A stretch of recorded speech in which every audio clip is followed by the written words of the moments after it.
అయితే ఈ రత్నాలని ధరించాలని చాలామంది ఈ రోజుల్లో చాలా ఇంట్రెస్ట్ చూపిస్తున్నారు. అయితే జాతక ప్రకారం కూడా పలానా రత్నం ధరిస్తే మంచిది అని చెప్తూ ఉంటారు. అయితే ఏది ఒరిజినల్ రత్నము, ఏది డూప్లికేట్ అనేది ఎలా తెలుసుకోవాలంటారు? సాధారణంగా కామన్ పీపుల్ పర్స్పెక్టివ్‌లో అది చాలా కష్టమైపోయిందమ్మా ఈ రోజుల్లో. ఎందుకంటే మీరు అడిగే ప్రశ్న ఏంటంటే మేము తెలుసుకోవటం ఎట్లాగా అని. అవును. ఇప్పుడు మీరు కాస్త ఒక డెకేడ్ కాలంలో బ్యాక్‌కి వెళ్లి చూడండి.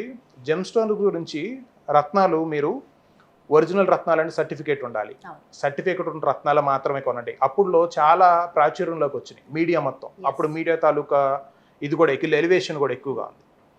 ఒక stone gem stone, natural gem stone, synthetic gem stone 2 ఐడెంటికల్‌గా సేమ్‌గానే ఉంటాయి చూస్తానికి. కొన్ని పరిస్థితుల్లో దాని తాలూకా టెక్నికల్ ఫ్యాక్టర్స్ కూడా సేమ్‌గానే ఉంటాయి. అంటే మనిషి తన తాలూకా తెలివి ప్రజ్ఞతో తను న్యాచురల్ జెమ్ స్టోన్స్ని సింథటిక్ తయారు చేయటం, అంటే న్యాచురల్ జెమ్ స్టోన్స్ లాగా కనపడే వాటిగా తయారు చేయడానికి చాలా ముందుకు వచ్చేసాడు, సక్సెస్ అయిపోయాడు. ఇలాంటి టైంలో మనం జెమ్ స్టోన్స్ని తీసుకోవాలి, ఒరిజినల్ జెమ్ స్టోన్ని తీసుకొని మేము పరీక్షించుకోవాలంటే అవ్వదు.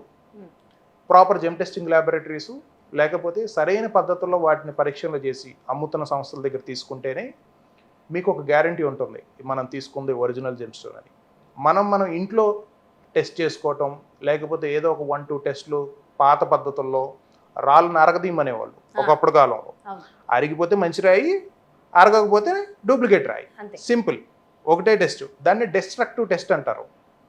అమూల్యమైన జాతి రత్నాల్ని వాటి తాలూకా స్వరూపాలను పాడు చేయకుండా టెస్టింగ్ చేసుకోవటానికి అధునాధికమైన, అంటే ద మోస్ట్ సొఫిస్టికేటెడ్ సైంటిఫిక్